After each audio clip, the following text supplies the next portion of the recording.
Bonjour et bienvenue à la quatrième séance webcast 2021 du mois d'octobre.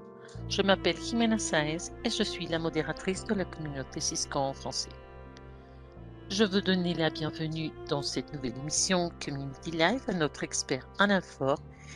Cette session est dédiée à IPv6 et Multicast, un tour d'horizon pour experts. Au nom de toute l'équipe de la communauté Cisco, nous remercions votre présence et c'est avec un grand plaisir que nous vous accueillons. Vos questions dans la communauté sont très importantes. À partir de ce mois-ci, nous allons faire un suivi des réponses, raison pour laquelle on vous demandera de valider les solutions.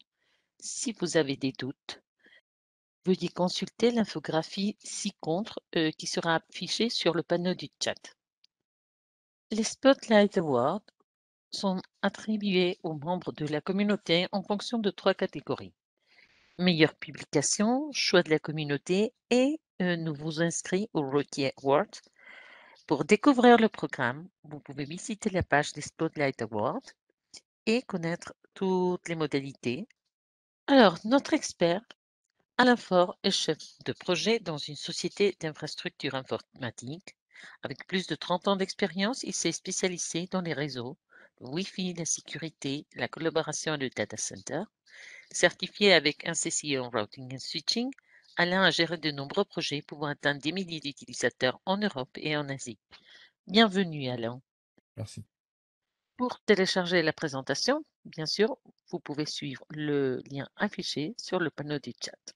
Quelques consignes avant de commencer. Ce webcast aura une durée d'environ 90 minutes. Postez toutes vos questions techniques sur le panneau de Q&R ou Q&A.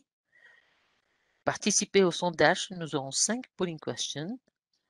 Et en fin de séance, une petite enquête s'affichera sur votre fenêtre de navigateur pour qualifier l'événement et nous partager vos commentaires ou vos critiques. Vous pourrez aussi soumettre de nouveaux sujets pour les prochains webinaires. Et puis maintenant, je te cède la parole, Alain. Merci beaucoup et bienvenue.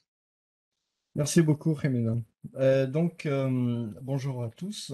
En fait, aujourd'hui, nous allons aborder deux sujets qui sont pas si courants que ça, c'est-à-dire IPv6 et multicast, et en particulier le multicast sur IPv6. On va voir un peu des bases quand même d'IPv6 pour le cas où il y a des débutants qui tomberaient un peu sur cette présentation. Mais on va surtout voir l'aspect routage. Donc ça veut dire tout ce qui tourne autour de MLD et de paiement. On va survoler rapidement BGP multiprotocole et donc ce que ça implique en IPv6 pour le multicast. Et puis on fera deux ou trois slides sur le troubleshooting IPv6 et le multicast. Donc, première polling question. Alors, je vais ouvrir le panneau de sondage. Vous pourrez voir la première question. Quelle est l'adresse multicast pour RIP? Option 1, FF20A. Option 2, FF0210. Option 3, FF029. Ou option 4, FF020A. Alors, sur la partie de droite de votre fenêtre, vous verrez un petit cadran pour le sondage. Si ce n'est pas affiché, vous pouvez le rajouter. En cliquant sur la partie en dessous au milieu, il y a 3 petits points. Vous ajoutez plusieurs options sondage et vous pourrez participer à notre polling question. Je te laisse entre-temps poursuivre la présentation Oui, si tu veux. oui, oui. De toute façon, Ok, super, merci. donc, IPv6 et multicast. Alors, IPv6, son implémentation a pris pas mal de temps, parce que la première RFC date de 1995, à peu près 27 ans. Et il se trouve que IPv6 est évidemment de plus en plus utilisé par rapport à la problématique du manque d'adresse IPv4. Je vous ai mis aussi sur ce slide le blueprint du CCIE actuellement, où on voit que le multicast est relativement c'est important, puisqu'on trouve tout ce qui est IGMP, MLD, et puis tout ce qui est PIM, euh, et évidemment avec de l'IPv6 aussi. Donc c'est un sujet qu'il faudrait maîtriser, évidemment, pour passer la certification CCIE. Donc là, on va faire une dizaine de slides vraiment de rappel de base, hein, que j'imagine la plupart d'entre vous connaissent. Donc en hexadécimal, on met les chiffres sur 4 bits. Ça va de 0 à 1, 1, 1, 1. Et on part de 0, on va jusqu'à F. Donc la base 10, si on va de 0 à 9. Et la base hexadécimale, c'est la base 16, on va de 0 à F. Alors, là maintenant, on montre ce que ça donne un peu sur 8 bits, hein. On part de 0, voilà, on arrive ensuite à FF. Je vous ai mis aussi un exemple sur 16 bits. Ce qu'il faut savoir quand même, c'est quand vous allez rédiger vos scripts en Python, il y a une notation particulière. x56, c'est pas égal à 56 et c'est pas égal à 0,56. Pourquoi? Parce que x56, c'est de la base 16, c'est d'hexadécimal. 56 tout seul, en fait, ça va être la base 10. Et 0,56, c'est la base octale. Alors, la base octale, on a vu que l'hexadécimal, on prenait 4 bits pour définir un chiffre. La base octale, on va prendre juste 3 bits. Donc, on va aller de 0 à 7 et on n'aura jamais de 8 dans un chiffre en octale. Donc, ce qui fait que si vous prenez, c'est les exemples que j'ai mis en bas, hein, si vous prenez 56 en base 10, évidemment, vous allez avoir 56 en base 10. Si vous prenez 0,56 en base 8, vous aurez en fait 46 en base 10. Et en base 16, donc si vous avez 56 en base 16, vous aurez 86 en base 10.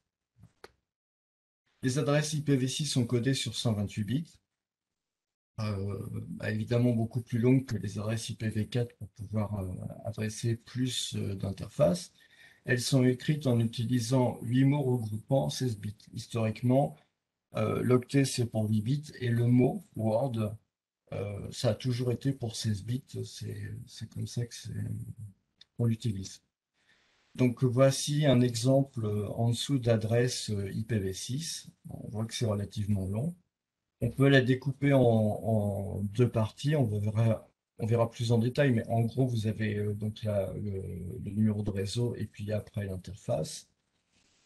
Là, avec slash 32, mais généralement, on va utiliser slash 64 et puis on va utiliser aussi slash 128 pour pouvoir avoir le numéro d'interface comme un numéro de host.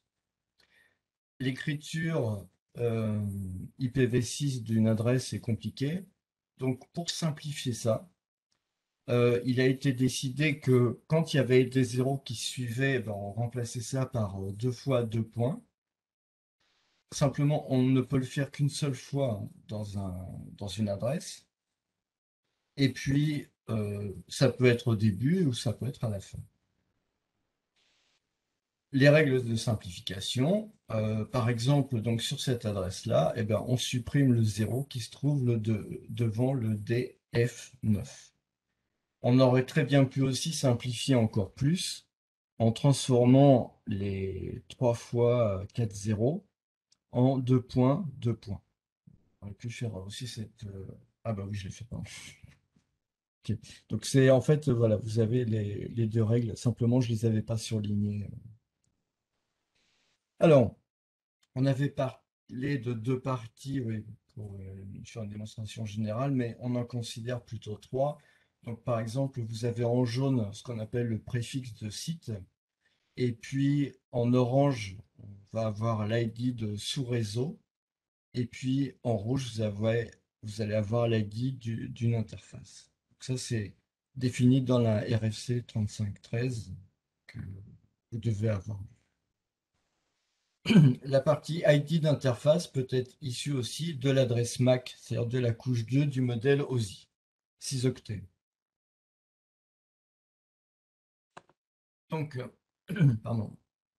Pour ça, on va prendre en fait l'adresse MAC, hein, c'est les 6 octets, comme l'exemple que vous avez en bas de page.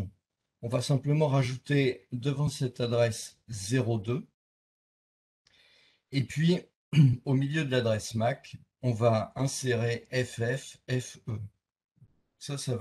Ça permet par exemple puisque les adresses MAC sont a priori uniques, on n'a pas besoin de faire une attribution d'adresse IP spécifiquement. On peut directement la déduire de ça, par exemple. Les types d'adresses tels que définis par la RFC 3513, vous avez 3 types. Alors, c'est important de noter que vous n'avez plus ce qu'on appelle le broadcast en tant que tel. Donc, unicast pour aller donc d'une interface à une autre interface. Anycast, vous avez un groupe d'interfaces et l'important c'est que le paquet arrive à une de ces interfaces. Et multicast, vous avez un groupe d'interfaces et le paquet doit arriver à toutes les interfaces qui sont dans le groupe. Et c'est de ça dont on va discuter aujourd'hui. Si vous vous rapportez à l'RFC 4291, vous pouvez voir une description exhaustive de l'écriture d'une adresse IPv6. Donc là, ça aussi, vous devez avoir lu ça. Vous avez 6 chapitres à lire. Et nous, le chapitre qui nous intéresse, c'est la partie, c'est le sous-chapitre 2.7, les adresses multicast. Alors pour finir avec cette introduction aux adresses IPv6, voici 2 adresses qui sont bien connues, utilisées classiquement. On a 2.1/128, alors entre parenthèses, hein, les deux points, en fait, ça représente tous les zéros qui se trouvaient avant et qui ont été éliminés pour simplifier l'écriture. Et c'est l'équivalent de 127.1.0.0.1. Il y a aussi le fait d'écrire au début FE80 pour spécifier en fait qu'on va avoir une adresse qui va être locale au lien de couche 2 ISO. Donc ça veut dire par exemple quand on écrit IPv6 adresse FE80 2.2.3 link local, hein, c'est ce que ça veut dire. Et ça veut dire qu'on va être spécifique à la couche 2 du modèle OSI. Donc en simplifié, ça va être pour le VLAN, hein, si vous voulez. Pour ce qu'en IPv4, on appelait le domaine de broadcast. Mais là, il n'y a plus de broadcast en IPv6. Alors, pour vous permettre de compléter un peu cette introduction, je vous propose de visiter un site qui est extrêmement bien fait. Il y a des présentations qui sont bon, en anglais, mais vous avez plein de visuels, donc c'est très intéressant. Je vous ai encadré là 4 présentations sur IPv6, le protocole, le déploiement et le plan d'adressage. Vous avez un lab d'IPv6 routing. Je vous rappelle, là, on ne va pas étudier le routage d'IPv6, hein, mais juste la partie multicast. Et puis, vous avez aussi un document, Hijacker Guides to the Troubleshooting, et qui est intéressant justement pour pouvoir dépanner les réseaux IPv6. Donc, je vous conseille de vous loguer sur ce site Cisco Live, vous allez trouver tous ces documents intéressants. Le multicast IPv6, les bases. Donc, dans la RFC 3513 révisée 4291, on trouve la définition des adresses multicast. C'est qu'elle commence obligatoirement par FF. Vous voyez, les 8 premiers bits qui se trouvent à gauche, on va trouver FF dans l'adresse multicast. On va avoir juste après 4 bits qui sont des flags. Donc on va avoir 0 dont on ne parlera pas, R et P qui vont être adressés par 2 RFC dont on aura l'occasion de reparler par la suite. Le flag T, quand il est égal à 0, ça veut dire que c'est une adresse qui va être reconnue. Par exemple, c'est le cas pour le protocole RIP-NG. C'est le routage RIP sous IPv6 va émettre des paquets en IPv6 en multicast. Et donc, le bit T va être égal à 0 parce que c'est un nombre qui va être assigné par l'autorité d'Internet. Et puis, quand ce bit T est à 1, c'est à ce moment-là une adresse temporaire et on y reviendra par la suite. Donc, juste après ces 4 bits, il y a un bit de scope. Scope, c'est le périmètre. Alors, pour ce qui est du 2, hein, je crois que c'est sur la couche 2 du modèle OSI, Link Local Scope, mais vous avez un juste au-dessus qui est interface locale, donc interface, enfin locale à l'interface. On va avoir 5 par exemple pour le site, et puis Global Scope, ça veut dire pour tout l'Internet. D'autre part, je vous ai extrait des adresses IPv6 entre guillemets bien connues. Donc, on va avoir FF02 de point 1 pour tous les équipements IPv6 qui vont être sur le lien, puisque vous voyez, on a FF02, hein, donc 02, le scope, on a vu que c'était sur le lien. Pareil, en dessous, on va avoir un 2, donc ça va être tous les routeurs IPv6. On va avoir ensuite un 5, c'est tous les routeurs OSPF v3, donc OSPF pour IPv6. A, tous les routeurs EIGRP v6. D, on va voir les routeurs PIM, qui est le protocole de routage pour pour le multicast. On va avoir aussi RSVP. Quand on parle de multicast, en fait, on parle beaucoup aussi de flux de streaming, par exemple. Vous voyez, de flux qui sont sensibles à la bande passante et à ce genre de choses-là.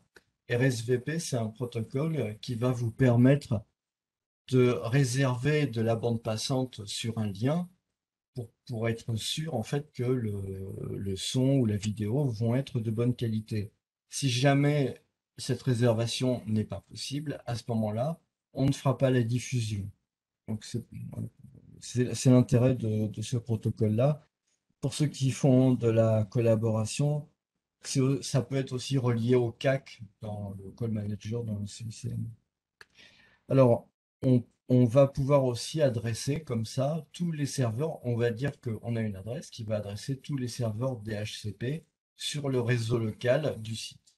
On peut avoir plusieurs serveurs pardon, DHCP avec des fichiers pour reconnaître les machines, tout ça. Donc, ça peut être local à l'entreprise. Je vous ai mis ici l'URL à gauche pour retrouver toutes ces informations. Donc, vous allez pouvoir. C'est ce qu'on trouve sur l'analyseur logique, hein. Tout en bas, il y a VRRP, c'est l'équivalent HSRP, hein. C'est sur la liaison locale, pareil. C'est pour pouvoir faire le normal secours entre un routeur actif et un routeur passif, au cas où le routeur actif tombe.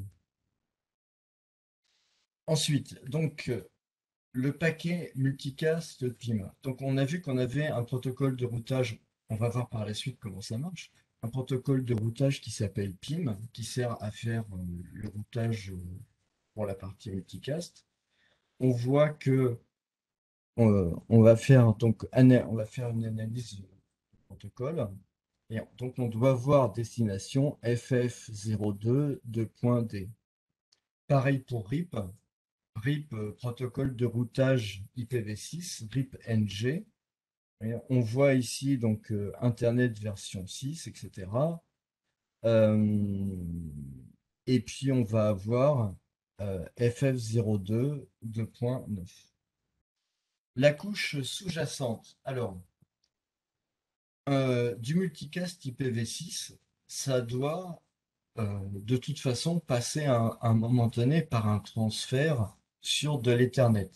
Or, l'Ethernet ne connaît évidemment pas les adresses IPv6. Ethernet ne connaît que les adresses MAC. Donc, pour faire la transformation entre les adresses multicast IPv6 et les adresses MAC Ethernet, il y a un système qui a été mis au point. Par exemple, on peut voir ici, hein, on est sur du RIP IPv6 et on doit à un moment donné euh, faire du multicast vers les trois routeurs. Donc les trois routeurs, eux, ils s'attendent à recevoir quelque chose du style FF02 2.9. Ce qui va se passer, c'est que on va garder seulement la partie 9, qui est en fait le groupe, l'adresse du groupe multicast 9 qui correspond au routeur RIP. On va mettre devant cette adresse Ethernet 3333 et on va envoyer ça sur le réseau. Et on va indiquer dans la trame Ethernet qu'on est en type IPv6. Donc on met, vous voyez, 86 DD. Voilà, je vous ai mis là de manière un peu plus claire, hein. On voit un paquet multicast ici. Donc le paquet multicast, on le reconnaît parce qu'on a FF. On a à la fin un groupe, le groupe multicast qui s'appelle ABCD 1, 2, 3, 4. La trame Ethernet correspondante, ça va être 33 ABCD 1, 2, 3, 4. Et puis le protocole Ethernet, ça va être 86 DD. Les adresses multicast temporelles. Donc en fait, sur les RFC, on a quatre types. On a une adresse générale, une adresse IPv6 multicast qui va être dérivée de l'adresse IPv6 unicast, hein, c'est-à-dire que une machine qui va avoir une adresse unicast, donc une adresse machine en fait tout à fait classique, elle va pouvoir euh, participer au multicast en ayant une adresse qui va être élaborée, qui va être modifiée pour ce faire. On va avoir aussi une adresse IPv6 multicast à rendez-vous point embarqué, embedded RP. On va voir par la suite ce que c'est. On va pour l'instant voir un peu le format de ces adresses.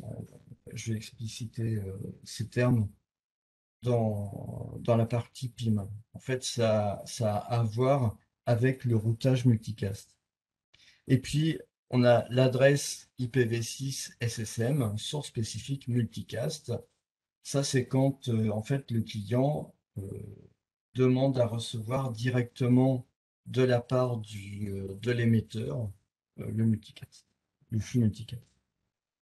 Donc, premier, première adresse, je ne considère pas la générale pour l'instant.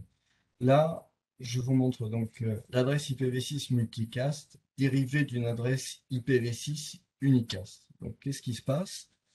C'est pour avoir une diffusion locale à un VLAN, en fait à un niveau 2, hein, on va dire, sans préconfiguration particulière.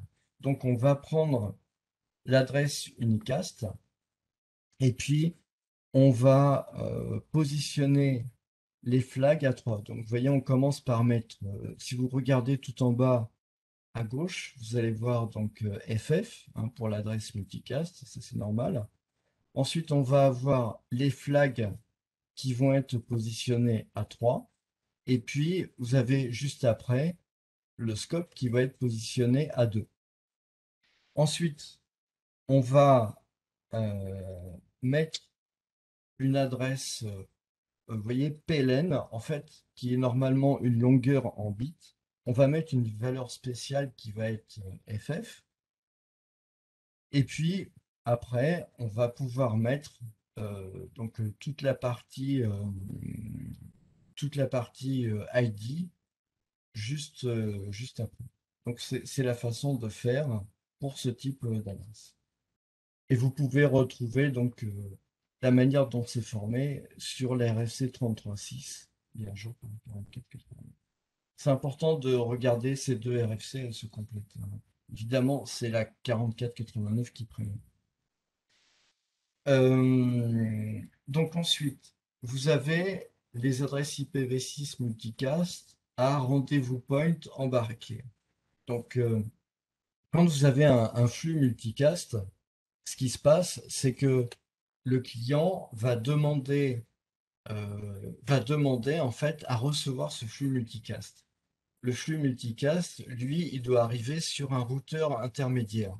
Ce routeur intermédiaire va recevoir la demande du client. Je vous le fais en gros, hein, en très gros pour que vous compreniez de quoi on parle sur ce slide-là. Donc, ce point central, qui est un routeur, va donc d'une part récupérer l'inscription de l'émetteur et d'autre part du récepteur. Et après, donc, il va pouvoir faire en sorte de pouvoir les mettre en relation pour que le client reçoive le flux de l'émetteur. Simplement, il y a une possibilité que l'émetteur demande à ce point central euh, que le flux provienne d'une source particulière. Pourquoi? Qu'est-ce que ça veut dire? Ça veut dire en fait, quand on parle de point central avec un émetteur qui vient s'inscrire, il s'inscrit dans un groupe multicast. Mais cette inscription cette émission dans le groupe multicast, en fait, elle peut être faite par plusieurs sources. Vous pouvez avoir plusieurs, par exemple, si vous pouvez par le multicast envoyer énormément de choses, hein. Ça se fait par exemple la vidéo, la voix, mais vous pouvez aussi par exemple envoyer les cours de bourse, hein. Vous pouvez avoir donc 3 stations qui vont récupérer les cours de bourse et les envoyer en même temps dans le même groupe multicast de manière à réaliser un backup.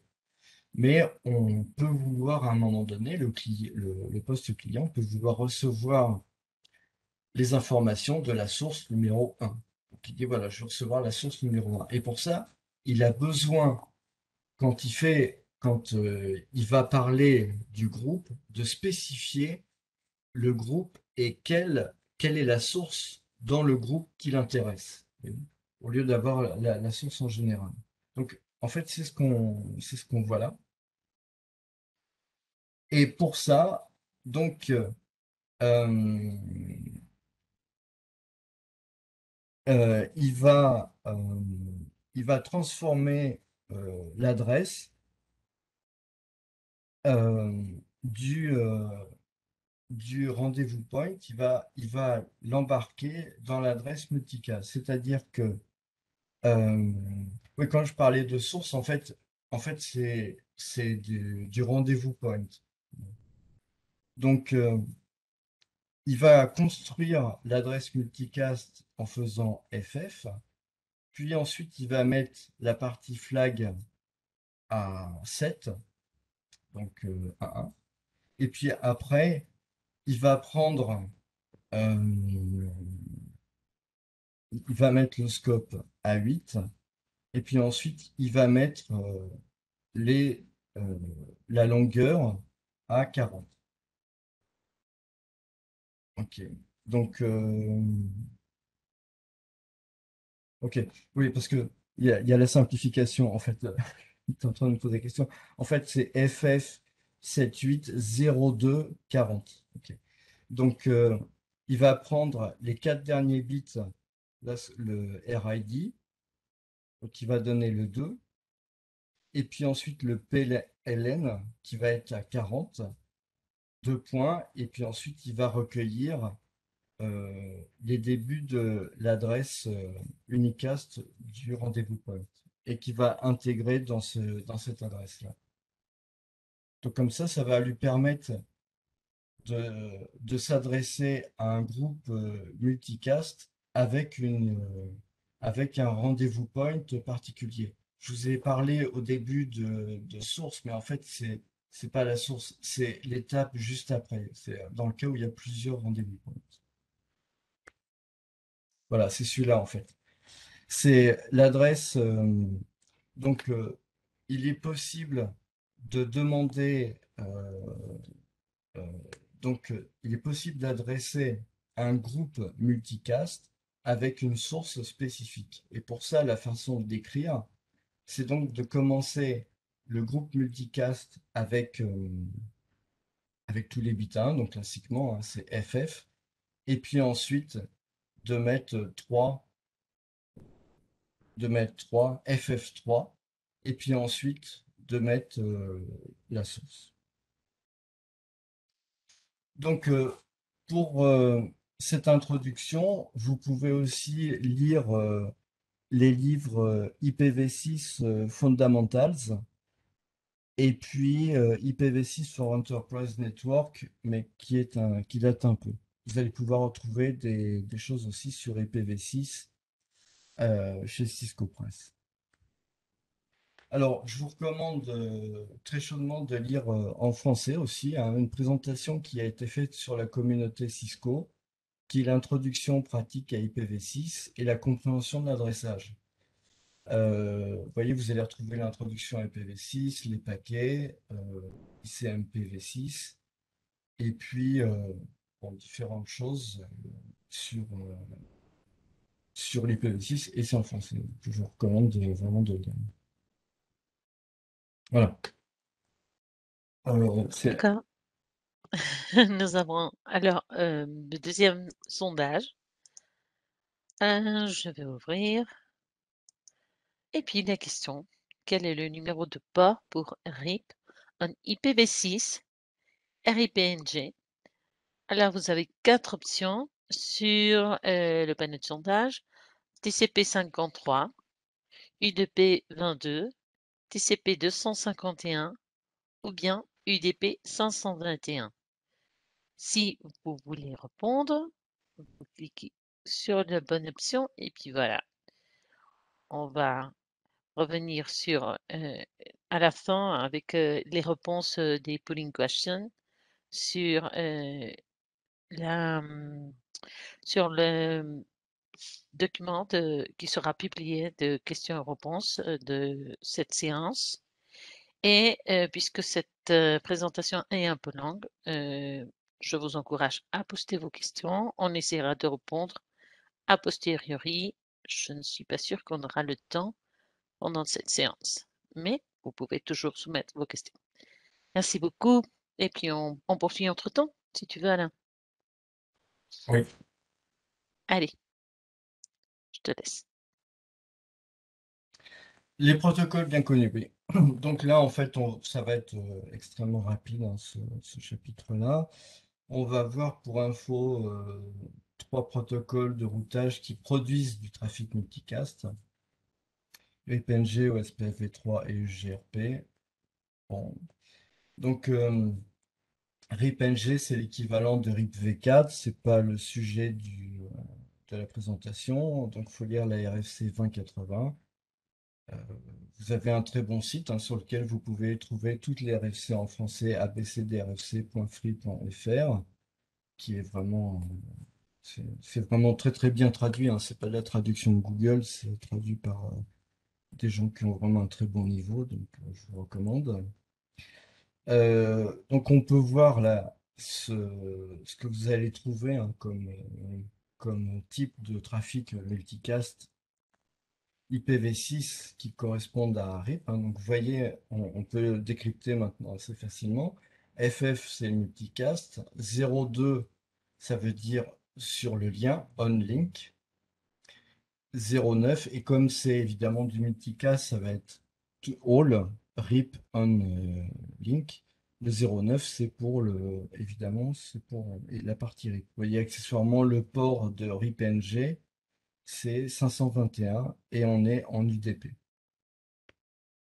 Alors, OSPF V3, la déclinaison IPv6. Alors, de la même manière que RIP et RIP-NG, vous avez une adaptation des adresses multicast. Sur la partie OSPF V3, vous avez All OSPF Router avec FF02 2.5. Et puis pour les désignateurs de routeurs, vous avez la même chose, FF02 2.6. Par contre, il y avait une RFC 5340 sur MOSPF, donc le multicast et OSPF, mais apparemment ça n'a pas tellement pris. Le niveau, donc ils disent le niveau de spécification était insuffisant pour implémenter MOSPF. Donc apparemment, il n'y a pas eu vraiment d'implémentation. À ce sujet-là, deux choses. Les RFC, c'est important de les connaître justement sur ce genre de choses-là, parce que là, on voit les termes, le niveau de spécification n'était pas suffisant pour implémenter. Ça veut dire, en fait, quand il y a une RFC, on décrit un protocole, mais ça laisse quand même un peu des degrés de liberté. Et ça peut permettre, dans certaines conditions, même éventuellement sans bug, il peut se produire des fois qu'il puisse y avoir des effets de bord.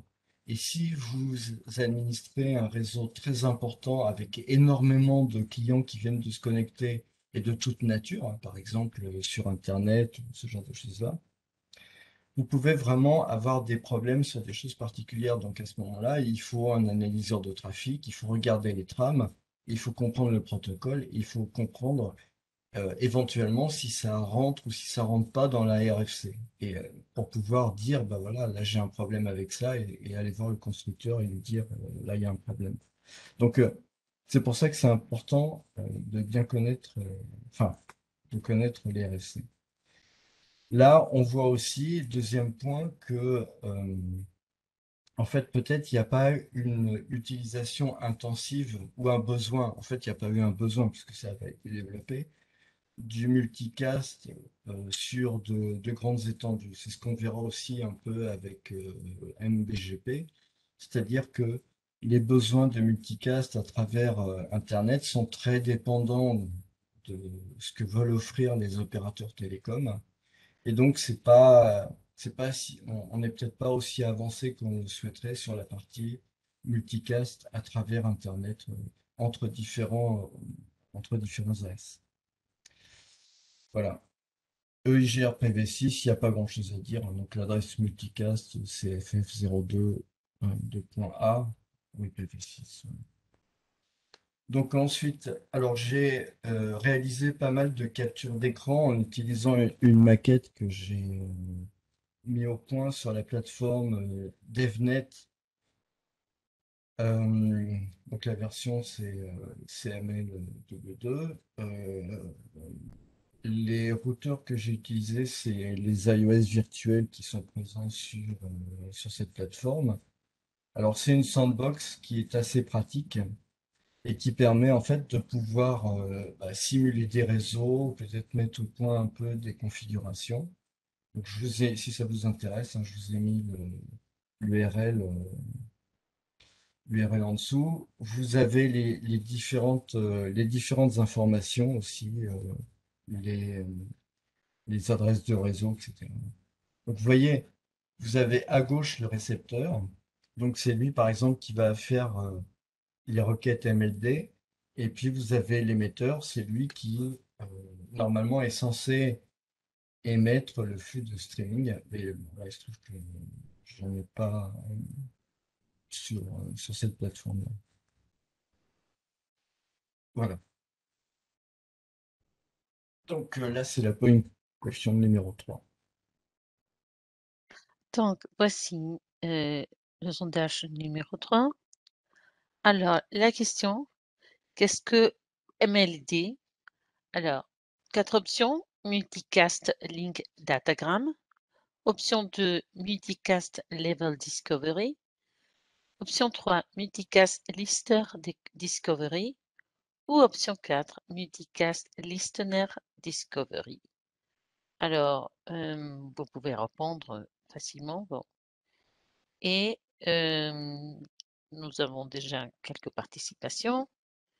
Essayez tous de répondre au sondage pour qu'on puisse récupérer vos informations. Merci beaucoup. Je te laisse poursuivre entre-temps. Merci, Alain. Merci. Donc, on va voir, donc, comme je vous l'ai dit au départ, on a deux aspects dans le routage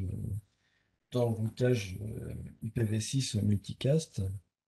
On a l'aspect inscription du client pour recevoir le flux euh, multicast.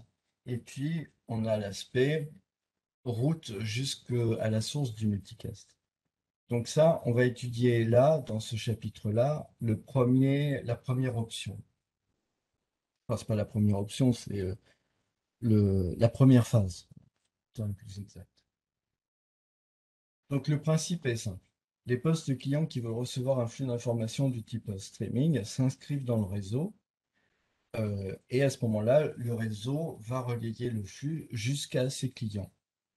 S'ils ne sont pas inscrits, ils ne vont rien recevoir. Donc, pour ça, vous avez les RFC dont on a parlé, 3810 et 4604. Voilà, donc ça c'est le principe, c'est pas vraiment compliqué.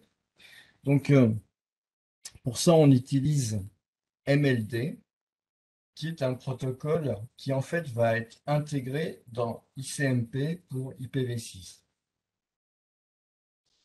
Euh, Normalement, quand vous êtes en IPv4, vous utilisez un protocole qui s'appelle IGMP. Mais en IPv6, on va travailler avec le ICMP, c'est-à-dire c'est le même protocole qui sert à faire le ping. On va utiliser l'adresse IPv6 du lien local, local link, puisque ça se passe sur le niveau 2. On va positionner le time to live à 1, puisqu'on doit rester en local, on ne va pas pouvoir franchir des équipements. Et puis, vous avez une option qui s'appelle IPv6 Router Alert qui doit être mis en œuvre. Donc, je vous ai mis les RFC de référence. N'importe quel ordinateur peut émettre un flux vers un groupe. Donc là, quand vous avez une adresse multicast de groupe, en fait, ben, n'importe quel ordinateur peut euh, émettre vers ce groupe, mais seuls les ordinateurs qui se sont enregistrés à ce groupe peuvent recevoir les flux du groupe en question. L'enregistrement, donc, ce sont les flèches vertes et l'émission, ce sont les flèches grises. Évidemment, le système d'exploitation final doit supporter MLD. Et c'est le cas évidemment pour Windows, pour les produits Apple, et puis pour Linux, et puis pour d'autres. Donc, on va avoir le protocole MLD, c'est relativement simple.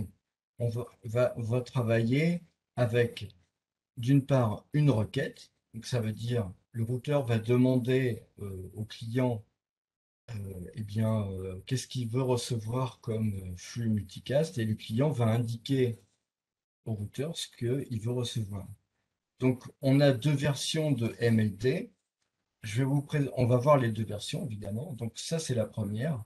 Dans cette version de MLD, dans la première, on a trois possibilités de messages qui vont circuler sur le réseau. Donc, il va y avoir le membership query, c'est-à-dire c'est la demande, le membership report, c'est la réponse, et puis on va voir aussi le membership reduction. Ça veut dire, si vous voulez, vous inscrivez par exemple avec le report et vous sortez du groupe, vous ne voulez plus recevoir le flux multicast en faisant une réduction. Euh, Donc, je vous ai présenté le slide précédent, c'était MLD V1.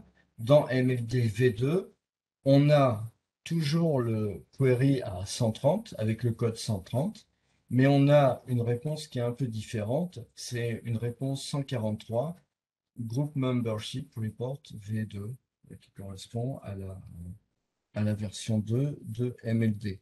Alors, il faut savoir qu'il y a aussi une petite astuce, c'est que si vous connaissez le multicast IPv4, en fait, MLD V1 correspond à IGMP V2 et MLD V2 correspond à IGMP V3.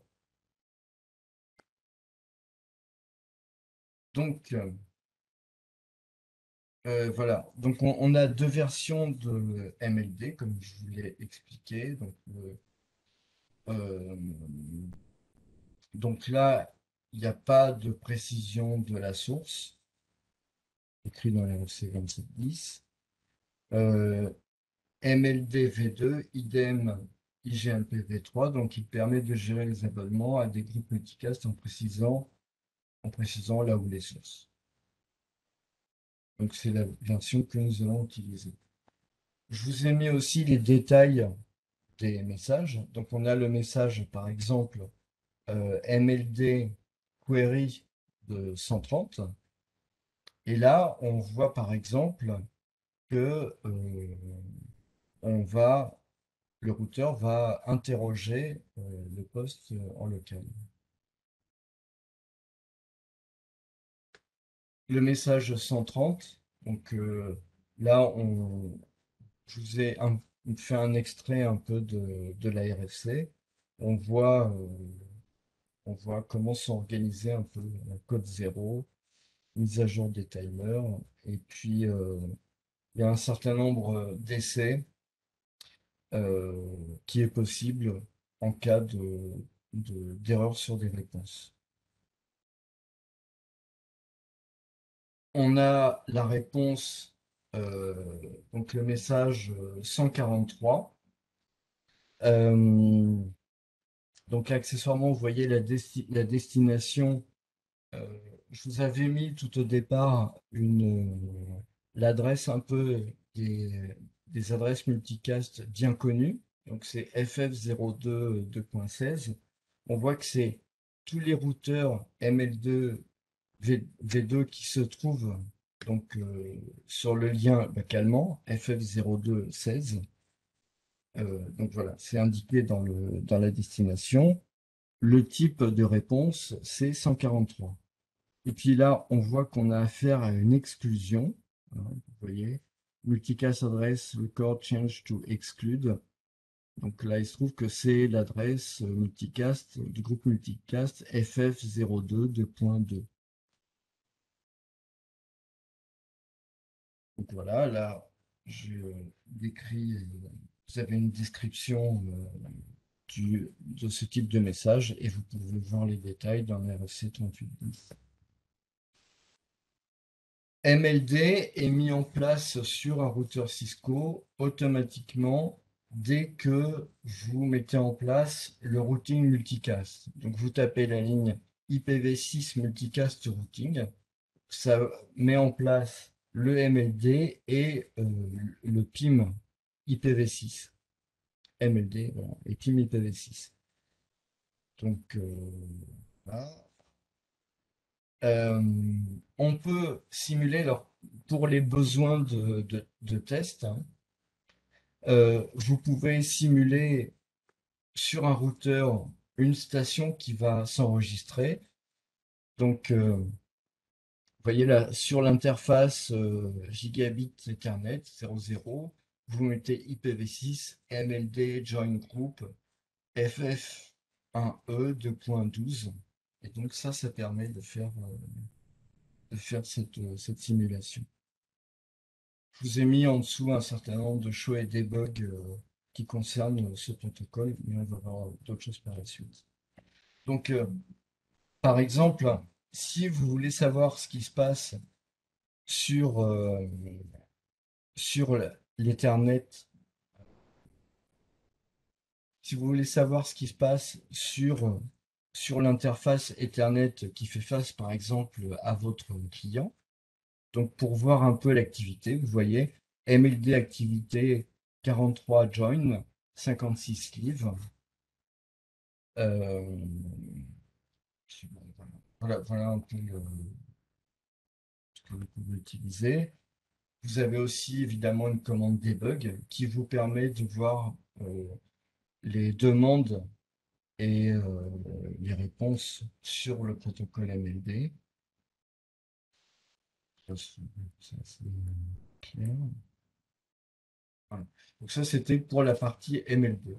Donc voilà, c'est pas très compliqué. Ce qu'il faut retenir, c'est simplement, vous avez un client qui se trouve en fin de chaîne, à qui on demande à quel groupe multicast il veut appartenir, il veut recevoir le flux, et lui, il s'inscrit ou il se désinscrit. Voilà, donc c'est quand même relativement simple. Donc, Pauline, question 4. OK. Alors, on ouvre le sondage pour la quatrième question. Alors, qu'est-ce que le RP dans cet environnement?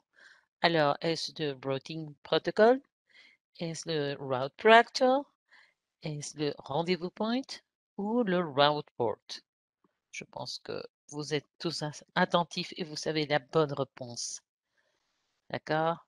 Allez, si tu veux, on poursuit la présentation. On a encore un peu moins de 30 minutes. Merci à Ouais, tous pour votre participation. Allez. ok.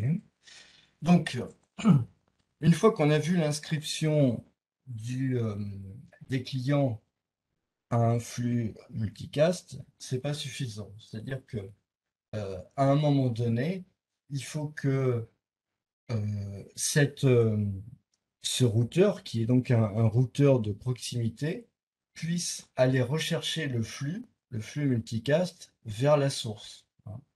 Donc en fait, on va voir qu'il y a, il y a deux actions en fait. Il y a une première action qui est assez triviale, c'est l'enregistrement de l'émetteur à ce qu'on appelle le rendez-vous point, le point de rendez-vous, un routeur qui va s'appeler le rendez-vous point, le RP. Et en fait, le routeur de proximité du client, il doit aller s'enregistrer sur tous les routeurs intermédiaires jusqu'à ce RP. Pourquoi? Parce que qu'est-ce qui va se passer? Le RP va recevoir de toute façon le flux multicast. Ce flux multicast, il doit être envoyé, et c'est ça qui est important, sélectivement. Il doit être envoyé sélectivement vers la suite du réseau. Vous imaginez un arbre. En fait, vous avez la racine, vous avez le tronc, et puis à un certain moment, vous avez des feuilles. Or, vous voulez que la sève, elle parte, elle arrive juste à certaines feuilles, mais pas à toutes. Donc, il va falloir faire une sélection. Et en fait, ce sont les feuilles qui font la sélection. On va dire, par exemple, vous imaginez cet arbre, vous avez des branches qui sont vivantes et des branches qui sont mortes. Là, vous allez avoir des branches vivantes, vous allez avoir des feuilles. Ces feuilles vont réclamer la sève. Et si vous voulez, c'est un peu comme ça que ça se passe. Donc, vous allez aller vers un nœud où il y a deux branches qui partent, euh, et de proche en proche, vous allez remonter comme ça jusqu'au tronc. Mais vous comprenez bien que les branches sur lesquelles il n'y a pas de feuilles, donc elles ne font pas de requête pour recevoir la sève. En fait, le flux multicast n'a aucune raison d'y aller, hein. Il n'y a aucune sève qui va être envoyée vers ces branches qui, puisqu'il n'y a pas de feuilles, ce sont en fait des branches mortes. Voilà. Donc, de cette manière-là, ça permet de consommer du réseau, de consommer de la bande passante uniquement pour ceux qui en font la demande. Sinon, on aurait du multicast partout et voilà. Donc, vous voyez un peu le principe. On a le client qui est une feuille qui fait la requête. Cette requête va de proche en proche jusqu'à un rendez-vous point. On l'appelle rendez-vous point parce que, en fait, c'est l'endroit où il va y avoir, où on est sûr d'avoir le flux multicast qui va arriver. Et c'est à partir de cet endroit, en général, parce qu'on va voir qu'il y a des exceptions, qu'on va envoyer le flux multicast vers le client, vers les feuilles. Alors, PIM. PIM n'est pas propre à IPv6 puisque c'est un protocole qui a été mis en place depuis très longtemps aussi. Et je vais montrer comment il est utilisé dans le contexte d'IPv6. Sur les routeurs Cisco iOS, PIM utilise le Reverse Path Forwarding, RPF, plutôt que de maintenir sa propre table. Donc, vous voyez, le truc, en fait, c'est que cette remontée dont je parlais dans l'arbre, en fait, c'est ça le Reverse Path Forwarding. C'est-à-dire que le client, le routeur qui gère le client, il va remonter jusqu'au tronc. Oui, parce que là, j'ai mis l'arbre à l'envers, hein. Donc il va remonter il va aller jusqu'au tronc pour récupérer la sève. Et pour ce faire, pour pouvoir trouver ce chemin-là, en fait, il va utiliser les tables de routage qui sont maintenues à jour dans le routeur. Donc, il doit y avoir il doit y avoir un protocole de routage sous-jacent, un IGP, donc RIP, OSPF, etc., ou MBGP, avec sa fille, ça on verra par la suite, c'est longtemps, pour IP multicast. Il y a deux modes qui peuvent être utilisés séparément ou simultanément. Donc, PIM sparse mode, mode clairsemé, c'est une RFC 2362, ou PIM SSM, source spécifique multicast. Donc, ce que je vous ai décrit, en fait, le système de l'arbre, des feuilles, etc., ça, c'est le mode clairsemé. Vous voyez, c'est-à-dire que vous avez un réseau dans lequel vous avez quelques systèmes qui vont vouloir recevoir le flux multicast. Alors, c'est le flux multicast au même moment, hein. C'est-à-dire que vous faites une émission de télé, c'est pas comme sur YouTube où vous choisissez votre émission, etc.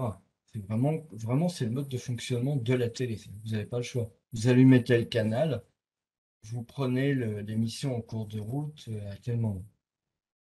C'est par exemple, ça va être utilisé, on utilise pas mal les systèmes de multicast dans les hôtels, parce que généralement, il y a le même programme qui tourne. Donc voilà. Vous avez donc aussi l'autre mode, le source spécifique multicast, qui lui est un mode dans lequel on ne passe pas plus par un rendez-vous point, mais on va directement envoyer le flux de l'émetteur vers le récepteur. Alors, avec IPv6, les messages Hello du protocole contiennent l'adresse link locale comme émetteur. Donc ça ne permet pas de faire la vérification du reverse pass forwarding. Il faut donc que les messages Hello puissent embarquer les adresses globales qui sont présentes sur l'interface d'envoi. Donc ça permet au routeur PIM de faire la vérification RPF, reverse pass forwarding. Un message PIM Hello, donc le hello, hein, c'est un message de broadcast. Vous voyez, en FF02.D. Bah, il va être envoyé comme ça avec tout un tas de paramètres. PIM, c'est au moins un rendez-vous point pour une source multicast. Il peut y avoir, comme je l'avais dit auparavant, plusieurs rendez-vous points. Et il y a aussi plusieurs sources multicast.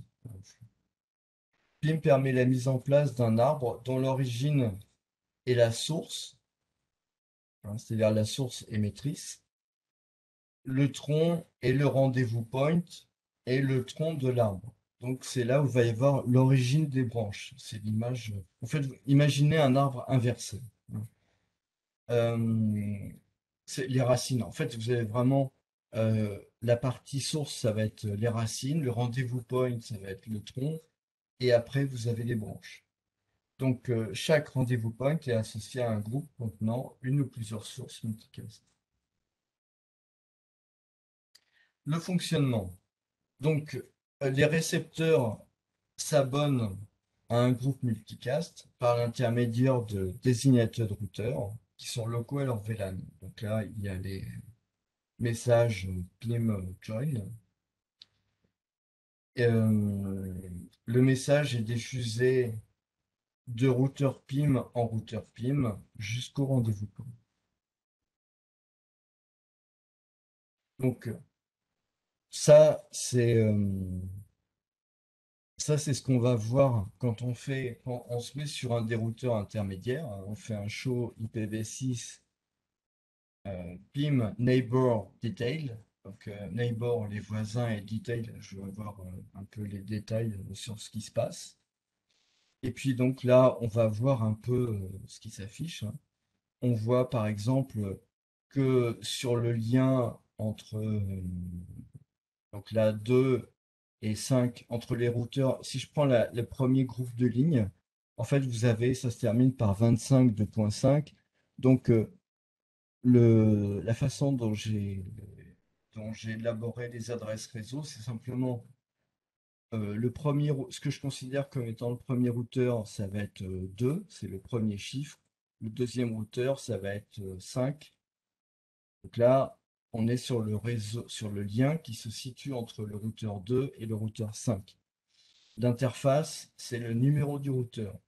Donc là, on se situe sur le lien entre le routeur 2 et le routeur 5.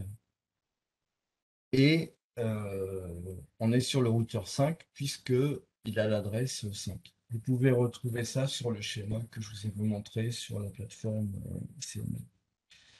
Donc on peut voir un peu, vous voyez, hein, c'est assez clair en fait, hein.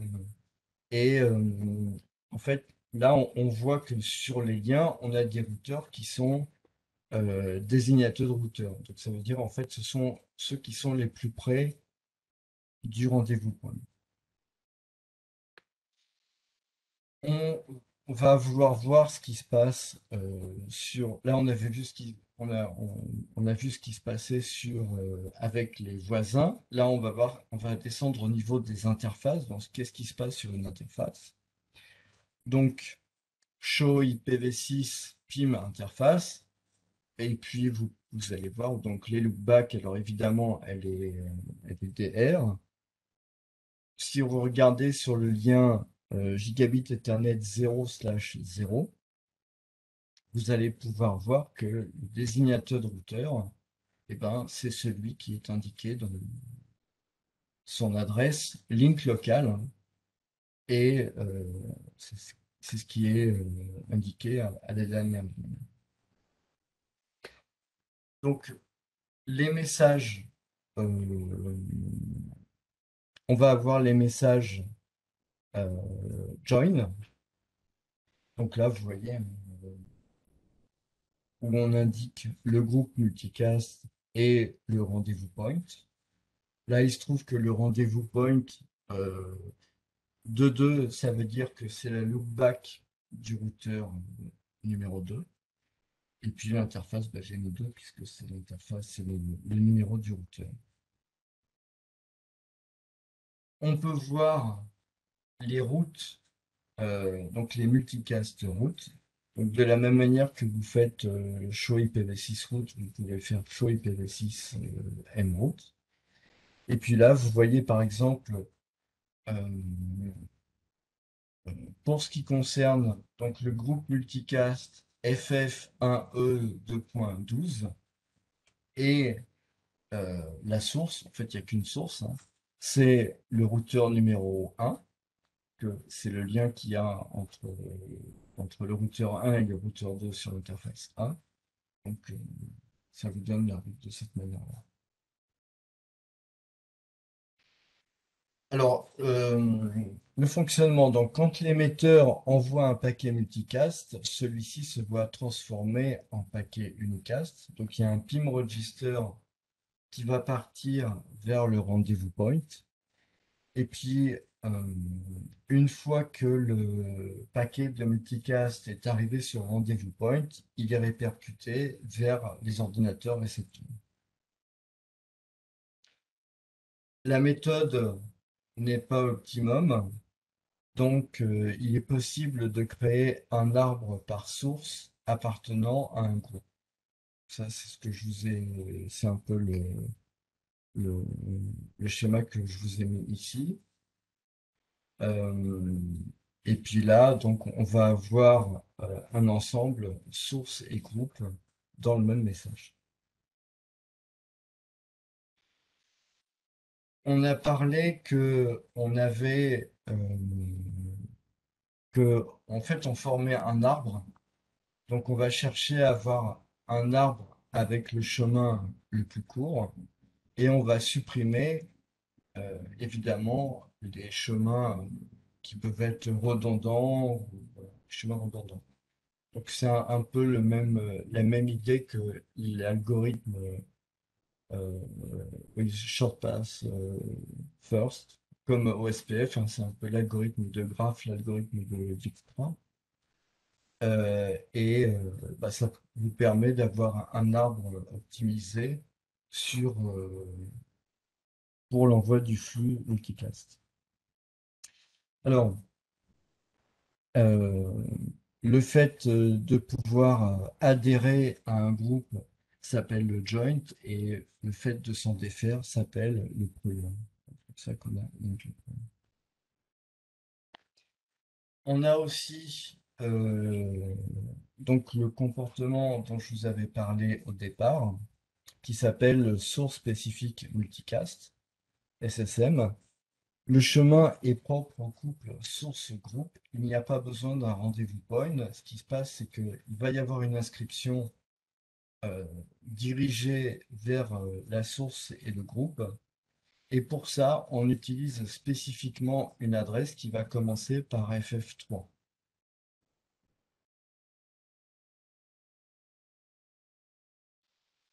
Donc, petit rappel, euh, le mécanisme, donc c'est ce qu'on avait vu, hein, c'est le mécanisme à rendez-vous point embarqué.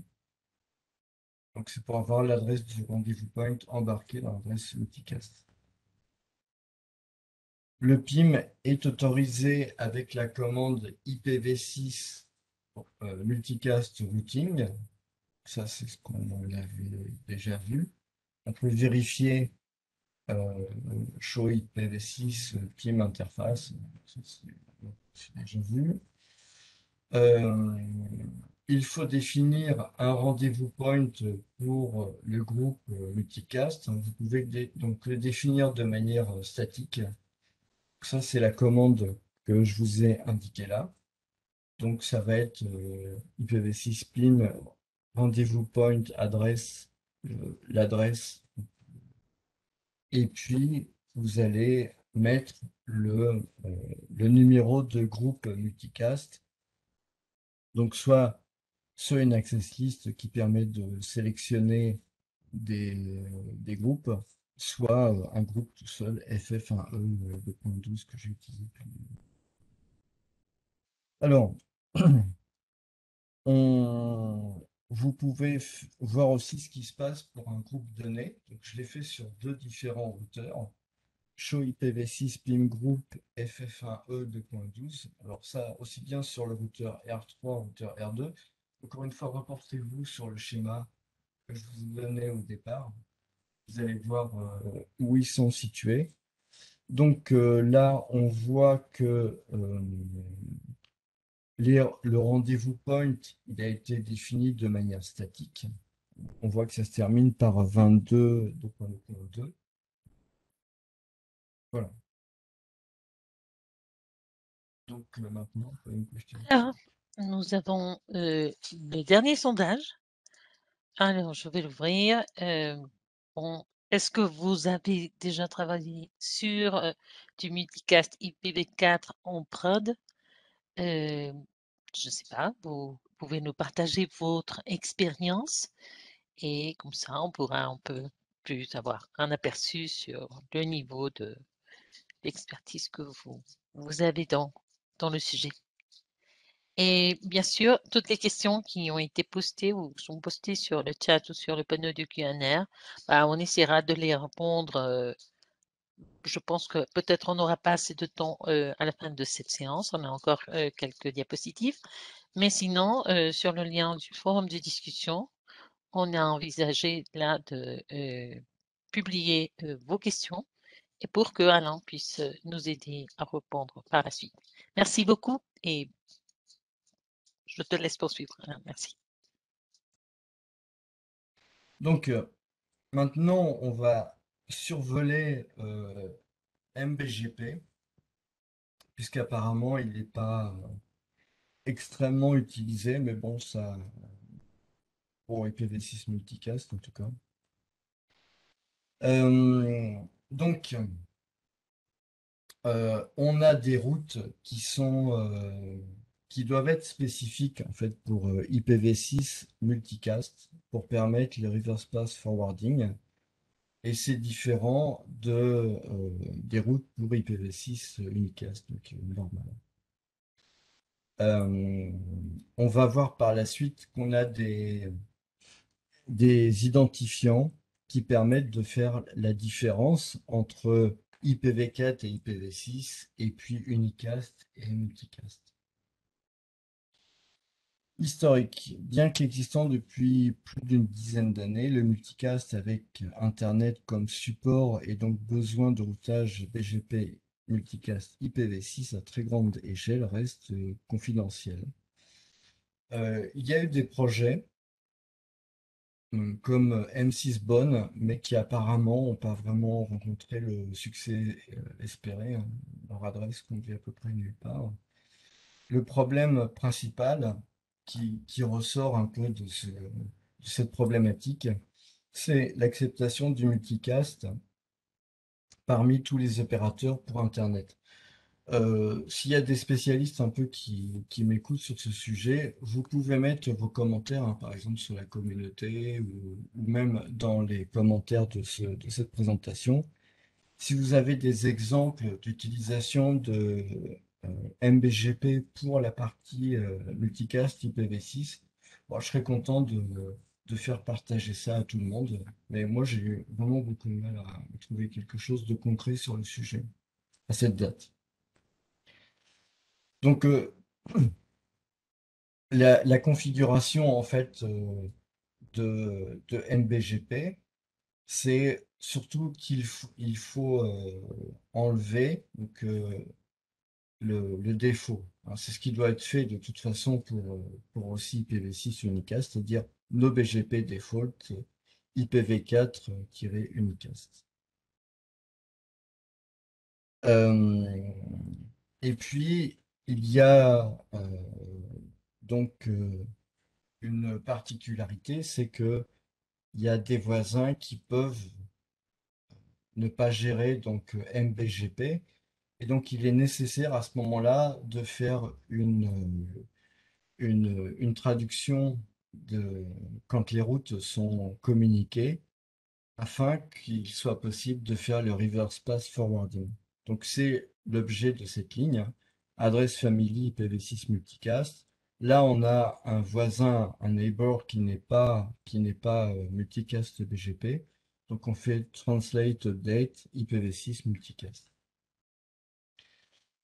Alors pour BGP, bah, c'est surtout voilà, un commentaire, un peu un exposé de la RFC 4760.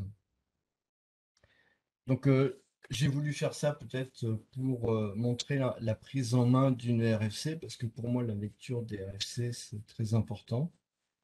Euh, donc vous pouvez voir comment ça se présente, hein. Vous avez aussi un certain nombre de mots, vous voyez, must not, required, shall not, should, etc. Donc, ces mots sont décrits dans une autre RFC, qui est la RFC 2119, et qui indique de quelle manière doivent être lus ces documents. Donc, je vous ai expliqué pourquoi c'était important, à mon sens, de connaître les RFC, au-delà de l'aspect de la compréhension du protocole.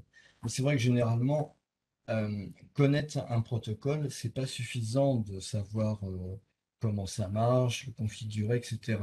Il y a tout un tas de particularités qui peuvent être nécessaires de connaître. Donc là, par exemple, j'ai voulu un peu, disons, pré-mâcher le travail, hein, c'est-à-dire prendre la RFC puis regarder à l'intérieur comment ça se passe. Donc, on explique hein, que pour BGP, en fait, il y a besoin d'associer les routes, hein, Particular Network Layer Protocol, with the next hop information. Donc, on a besoin d'avoir que, on a besoin d'avoir une indication pour les next hop, ça veut dire pour les routeurs de sortie, et puis pour les routes, hein, pour petit b, NLL. Donc ça va être en IP unicast, IPv6 multicast, etc. On va avoir deux types d'informations de routage qui vont être communiquées. Donc MP, Reach, NLRI. Reach, ça veut dire que l'on peut atteindre. Et puis après, on va avoir the second one, Unreach, ça veut dire qu'on ne peut plus atteindre. C'est pas très compliqué. Donc là, on les détaille un peu plus. Rich and Early, type code 14, vous voyez. Donc, c'est les routes qui peuvent aller jusqu'à un pair. Et puis, donc, Unreached type 15. Donc, à ce moment-là, la route va être retirée à partir du moment où elle n'est plus en service. On a dans multi-protocole BGP, on a deux identifiants qui sont importants à connaître, mais c'est relativement simple, hein. On a AFI, Address Family Identifier, où là on va préciser c'est de l'IP4 ou c'est de l'IPv6. Et puis on a le Subsequent Address Family Identifier, dans lequel on va pouvoir préciser si on est en unicast ou si on est en multicast. En combinant un peu tout ça, ça nous fait toutes les combinaisons IPv4, IPv6, multicast, unicast. Vous allez avoir besoin de communiquer à votre voisin euh, les possibilités. Donc ça se fait en envoyant ces codes à votre voisin. Qu'est-ce que vous êtes capable de prendre en compte? Et puis voilà. Donc maintenant, on va passer à la partie troubleshooting, dépannage du IPv6 multicast. Donc une fois qu'on a compris un peu comment marche IPv6 multicast, ça devient pas très très compliqué. Donc, il peut y avoir un problème de DTL sur l'émetteur. Il faut d'abord vérifier en fait l'émetteur, parce que certaines applications euh, peuvent limiter le TTL pour éviter de baver sur les réseaux extérieurs. Par exemple, si vous êtes dans un hôtel, vous pouvez avoir un VLAN qui va concerner le VLAN de vos clients. À ce moment-là, vous avez besoin de mettre juste une source, un TTL-A1. Et donc, si vous installez ça sur un hôtel un peu plus complexe, vous devez passer par des routeurs, peut-être ce TTL-là, il faut le régler. Il faut vérifier que bah, ce sont bien la bonne adresse de la source et aussi que c'est bien le bon numéro de groupe. Il faut vérifier que les numéros d'adresse de l'interface IP sont exacts. C'est pas, c'est pas aussi évident que IPv4. On peut avoir des problèmes au départ. Utiliser le show interface pour avoir le détail du trafic. Il doit y avoir du trafic multicast qui arrive sur le switch. Donc ça, on a vérifié l'émetteur. Il va falloir vérifier le récepteur. Donc là, vérifier que la source et le groupe sont bien ceux qui sont prévus. Et puis, vérifier l'enregistrement par par le MLD, une faute de frappe. Donc, c'est debug IPv6 MLD sur le routeur. Vous faites un shut no shut sur l'interface du client. Et puis, vous voyez, vous devez voir les différents paquets qu'on a vus par vérifier le routeur de proximité. Une fois que le client est enregistré par MLD, vérifier que le routeur a bien les infos sur le routeur rendez-vous point, donc l'adresse IPv6 associée au groupe multicast que vous cherchez. Vérifier l'étape de routage de l'IGP, donc ça veut dire le protocole sous-jacent. Si vous utilisez du RIP, par exemple, sur un petit réseau, du RIP-NG, vous vérifiez que tout est bien correct au niveau du RIP, et ensuite de PIM, donc au niveau des routes multicast. Et vérifier donc de proche en proche. C'est-à-dire que vous partez du routeur qui fait le MLD au départ, donc sur lequel se connecte le client, et de proche en proche, comme ça vous remontez sur tous les routeurs jusqu'au rendez-vous point. Voilà. Merci beaucoup, Alain. Là, je ris un peu parce que on en discute sur le panneau du chat et de Q&A, mais bon. Alors, je voulais vous dire que, bon, bah, merci Alain d'avoir partagé avec nous la présentation. Merci. Et, on a plusieurs questions qui sont arrivées sur le panneau du Q&A et du chat, mais je pense que même si on a encore quelques minutes, on avait convenu d'aller directement sur la clôture de l'événement. Et si tu veux, on peut reprendre ça un peu plus tard, à moins que tu veuilles que je lise peut-être une ou deux questions. Et sinon, je vous encourage de continuer à soumettre vos questions. Je m'assurerai que Alain puisse nous répondre. Et puis voilà. Alors,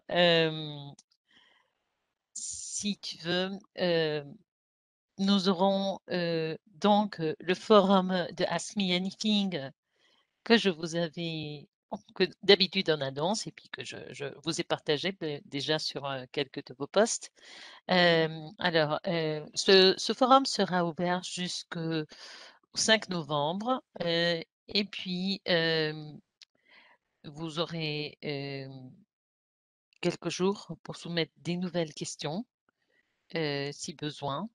Alors, nous mettons à votre disposition cet espace pour soumettre que ce soit des nouvelles questions. Vous avez encore une semaine et demie. Et puis, bien sûr, bon, vous pouvez suivre le lien. Nous avons déjà aussi un événement pour le 18 novembre. Ça veut dire dans environ 2 semaines et quelques jours. 3 semaines.